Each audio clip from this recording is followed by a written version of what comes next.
Welcome to Maple Leaf, America, Manhattan, and behind me, the Brooklyn Bridge. A big show this week from the Big Apple. A lot of happy, a little bit of sad, but it's all hockey and it's all New York. So stay with us.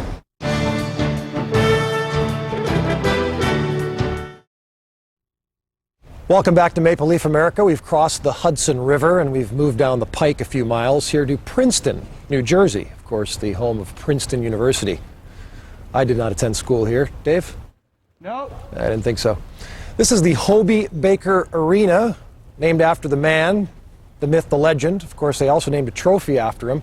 The best player in college hockey in the United States gets the Hobey Baker Award every year. This is where the Princeton Tigers play their home games. It just so happens that this week's Maple Leaf alumni that we're focusing on also attended an Ivy League school, the dreaded Yale. His name is Randy Wood. Coming in. Put it in.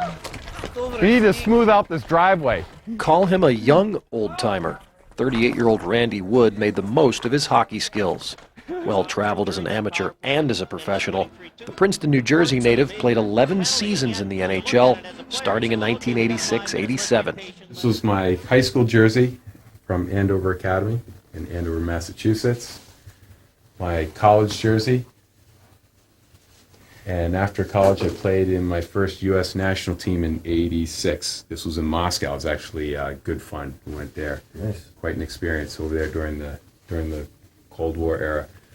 My first jersey with New York Islanders as a professional. I got Mike Bossy on this side. I got Bobby Bourne on this side. I got Brian Trotchi. I got Dennis Potvin across the way. And I'm sitting there saying to myself, you know, would it be really bad if I took out a piece of paper and asked these guys to sign for autographs? Because I'm sitting there going, I may never get another chance at this. And you know, I was so nervous. I don't even remember the game. I just remember sitting there going, I'm playing with my heroes, because growing up, the Islanders were my team. Even with college players becoming commonplace in the diverse modern NHL, and even after 6 seasons with the Islanders, the Ivy Leaguer took heaps of flack. I'm not sure if I went through a game in my career without some kind of reference to being a college player, whether it was to college, to U.S.,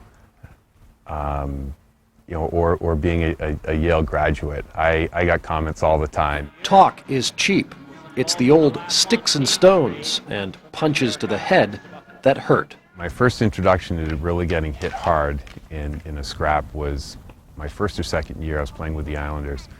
And up to this point, I hadn't been taught a lesson. So I got in a fight, and nothing really happened. We kind of pushed and shoved and grabbing and threw a few punches, and the referee grabbed my arms, and the referee grabbed his arms, and I kind of gave up. And as we were falling to the ice, Raglan got his left free and went bang and hit me right here below the eye as we were falling to the ice. And at that point, I knew that I either had to get a lot smarter and understand who's on the ice and who's fighting me. And that was really kind of my first introduction. I ended up with, I think, like 30 stitches below the eye. This is my jersey I wore in Sweden for a U.S. national team in 1989. This was a Canada Cup jersey that I wore for the 1991 Canada Cup, which we lost to Canada in the finals. My Buffalo jersey, I was traded to Buffalo in '91. Then the Leafs. I can really remember the first couple games being not necessarily nervous, but just hoping something lucky would happen.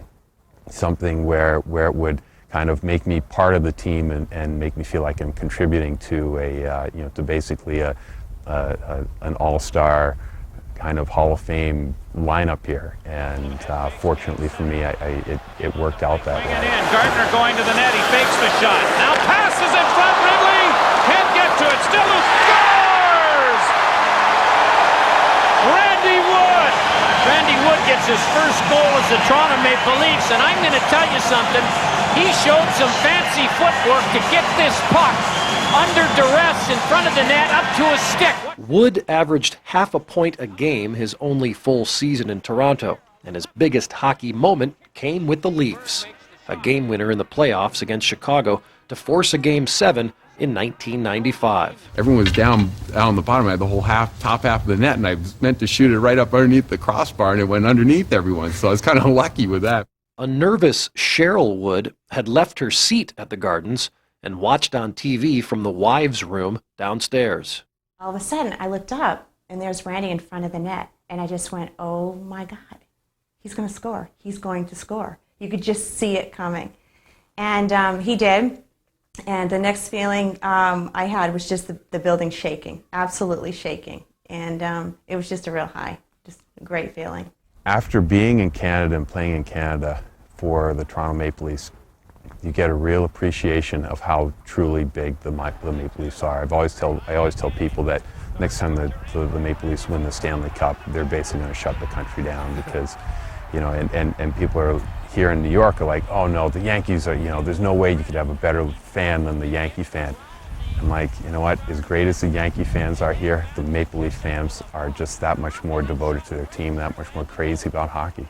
Dallas Stars, I was there for just half of one season with the Dallas Stars, and then back with the Islanders for the ultimate logo. It's brutal. And then by the end of the year, they changed us back to this logo with my final year with the Islanders, and now this is my most recent jersey as a New York Islander alumni whenever we play in alumni games. Should be some angry equipment managers. Yeah. Wood has just recently decided to move and take over his family commercial real estate business outside Boston. Busy with work and 5 kids. Always time for hockey, however. When the young'uns aren't at a rink somewhere, they're in the driveway. Then the rec room, after a brief visit from the mom Zamboni, of course. Get the crease, get the crease. Help! Randy Wood, making the most of life. This is not a typical street hockey game. No goals here. Oh my gosh! Shot from downtown.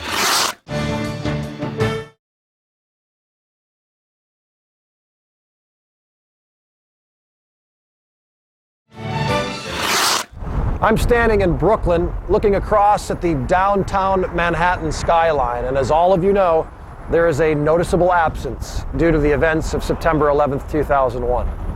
Maple Leaf America decided to get the hockey perspective on this tragedy. We talked to 3 gentlemen who have a combined 75 years in the sport in the city of New York. I was at home, and I turned the television set on just to watch the news in the morning. I took my son to school, and he's on school at 85th Street in West End, which is, you know, approximately 20 blocks from here. So we took the bus up. It was a normal day. I was actually going down to a physical therapy session at a gym, happened to be on Broadway and East 22nd Street in Manhattan. And then I switched and went to my office and turned that television on to get on the computer and start to do some research. And bang, bang, it happened, and you knew immediately it was a terrorist attack. And now I started to get a little bit worried because, you know, in my mind I kept downplaying it. And the next thing I knew, I got a call on my cell phone from someone in Canada who said, you know, a plane has hit the World Trade Center. And it wasn't until I got to the gym, it was 9:30, and of course the television sets were on, and that's when I found out the extent of the damage. I think more than anything else, it just sort of reinforces the fact that you can't take things for granted. You've got to be a little bit careful, and the world has changed. There's no doubt it has, and it's sad in a way, but it's something you can't let knock you backwards. You have to deal with it. I went to Boston for the service of Ace Bailey and all the hockey people that were there. It's in a strange way, it brought the hockey world together. And even in a lot of the arenas, knowing that the Rangers were in town or these teams were coming to New York, the generosity shown the Rangers team or showing the 9/11 fund through the Rangers team has been remarkable. When this happened, you started to think, who cares if the season even happens now? I mean, it happened the first day of training camp, and I know I didn't go to Anaheim's training camp. I couldn't have cared less if there was a training camp.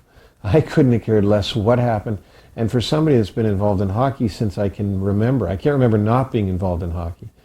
I mean, to me, that's blasphemy talking about hockey like that. But it really was like insignificant to me. All I cared about was my son was okay. That's all, that we were going to be okay. And should I, get him out of here and up to Canada? Well, my philosophy since the events of September 11th is live day by day and do what you have to do and make sure you do your best to make life better for everybody around you, family, friends, and just the general public. We still love hockey, and we are affected by it emotionally game by game, but it's of lesser importance than the bigger picture. And not to diminish what goes on the ice, but it used to be all-consuming to me. Now it's consuming, but there are other things that consume me besides the wins and losses and how the Rangers and the Islanders and the Devils do. This act of war being 4 miles from my house, being an event that shakes the world and completely changed the world, and it only happened 4 miles from my house, has really, been one of the major impacts in my life. So, I look at a lot of things differently, probably too many to enumerate. I'm really gratified that people around the world, and not only in North America, but around the world, have been able to maybe see how resilient New York is and what New Yorkers are really all about, and how New Yorkers can band together and stick together through a horrible experience like this terrorist attack. And people before the attack, some really enjoyed getting to New York, some didn't. Some wondered about how can those New Yorkers be like that, the audacity of New Yorkers. But you have to be that way to live in New York. You have to be a tough guy, and you have to have an understanding of what New York's all about to understand New Yorkers. But most people that get here and visit, they have just a wonderful experience. As a native Brooklynite and New Yorker, I've always felt that we live on the edge no matter what we do in the city. I ride my bicycle through traffic at least once a week, and I've done it all my life. And this is part of being a New Yorker, the ability to withstand a crisis and rebound. And the rebound ability of New Yorkers is legendary because of life in the Apple. This is part of life in the Apple. This is the ultimate catastrophe, and will provide the ultimate rebound, as you'll see as time goes by. Stay with us. When we come back, where New Yorkers go to get away from it all. We'll see you in a couple minutes. Welcome back to Maple Leaf America. Taking a twirl at the Wollman Rink, one of two places to skate here in Central Park. A park for all people and for all seasons, as you'll see in this week's travelogue.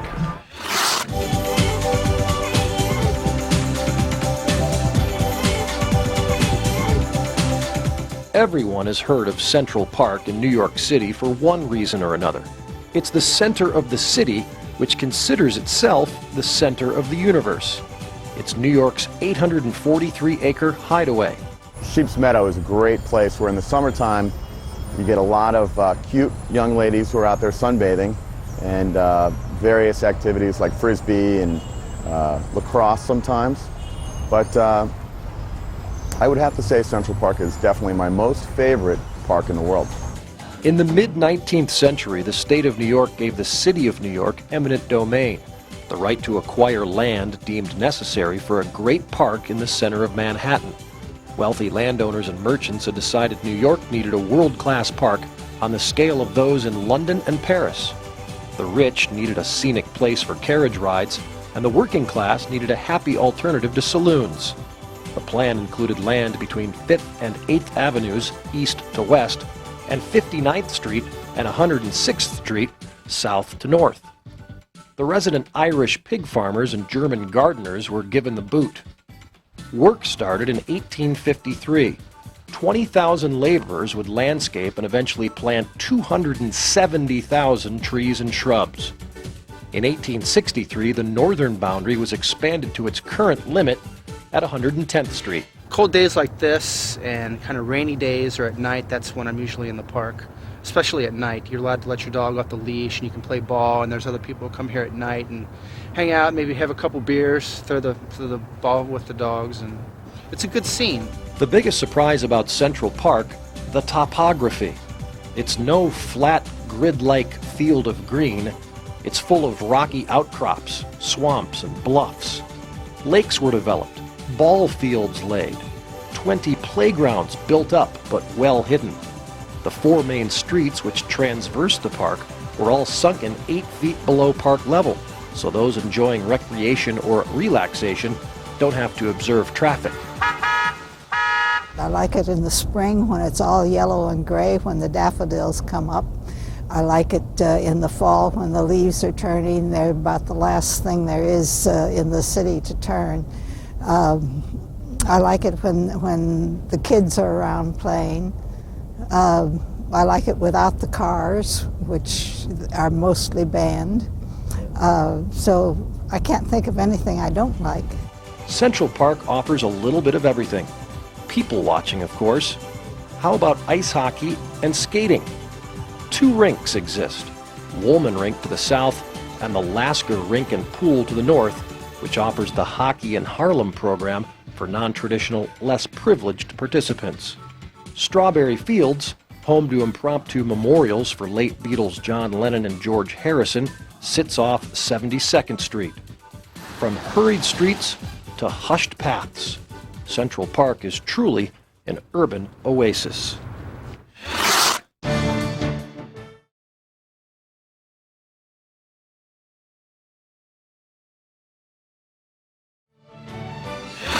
Always a good time in Central Park, but it's time to take care of some business. I still don't have my name and number on my Leafs jersey, and here they have expert tailoring, and they even have an old-fashioned sewing machine. So I'm going in.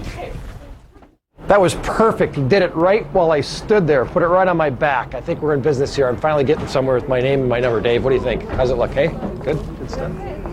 What? What? What's going on? What do you mean? Oh, we'll be right back. Hi, I'm Wayne Cashman from Kingston, Ontario. As a kid growing up, my favorite Leaf was Bert Olmsted, and I'd like to say hello to my mom and dad in Kingston, Bill, Ed, and the Cashman. Yeah, I'm Ralph James. I'm from Toronto. I'm a Leafs fan since I was 4 years old. That would be a long time ago. I want to say hi to my wife, Mary Ellen, my son, Matthew. My all-time favorite Leafs, it's a tie. I think Boreas Salming and Wendell Clark. Welcome back to Maple Leaf America. I'm standing in front of the beautiful Sovereign Bank Arena here in Trenton, New Jersey, the home to this year's ECHL All-Star Game. The East Coast Hockey League, the largest developmental professional league in all the world.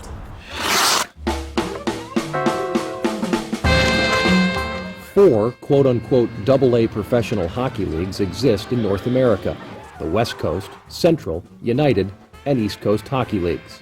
They all have a lot in common. For example, a recent increase in talent level, a handful of former NHLers, and franchises that come and go. One stands apart, however.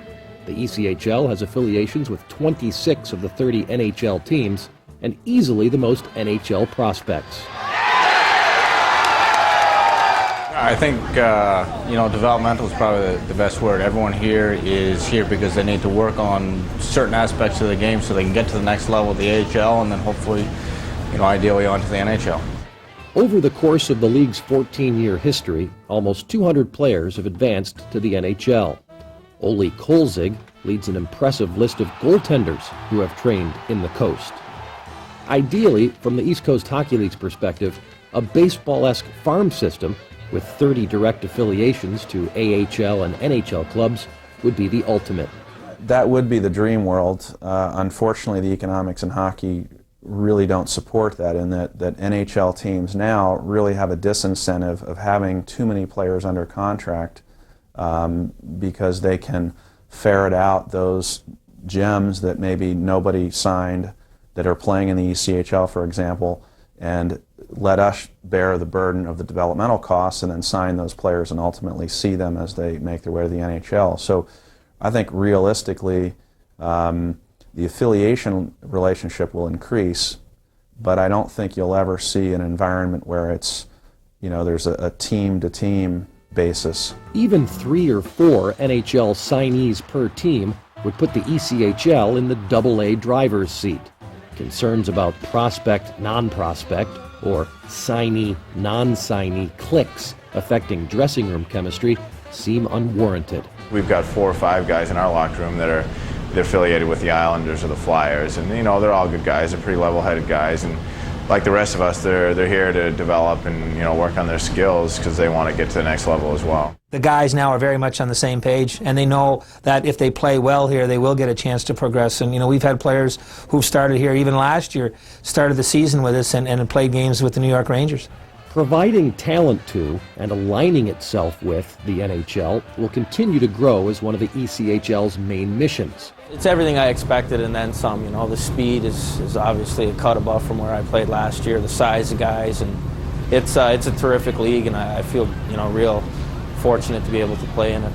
With the International Hockey League folding at the end of last season, the battle for veteran spots on ECHL rosters became even more intense. No room for complacency, with only 4 active roster spots per team for veterans with more than 250 games. For myself, I'm just trying to make the best of it. Being an older guy on the team, been playing for a while. You know, we're doing pretty good right now, but you know, sometimes it's tough getting up in the morning, but you know, you got to do what you got to do. To avoid making the mistakes learned by the IHL experience, franchises do their best to keep expenses down. Despite new buildings, better talent, prospects, etc., it's still a bus league. You get to know the guys pretty quick once you start traveling, once you start rooming with them, and you know, what's on the road stays on the road basically. But you know, the bus gets interesting sometimes. Sometimes you have a sleeper, sometimes you have a coach. So sometimes you're really comfortable, and other times you gotta tough it out a little bit. If budgets and salaries stay in check, so do ticket prices. Thus, blue-collar fans in small eastern markets can keep coming back for more. As League President Rick Adams summed up, the Growl are to Greenville what the Leafs are to Toronto.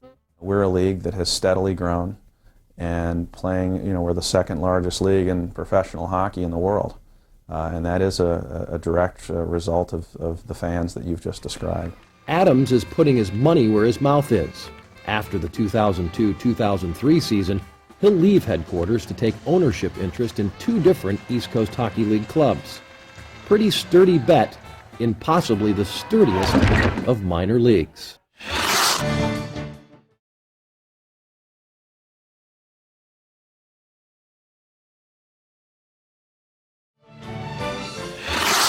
We hope you've enjoyed this week's taste of hockey in New York City and the Mid-Atlantic. Next week we head west to the city American hockey fans refer to as Hockey Town. See you next week. Hey, the minivan. Wow. Detroit, please.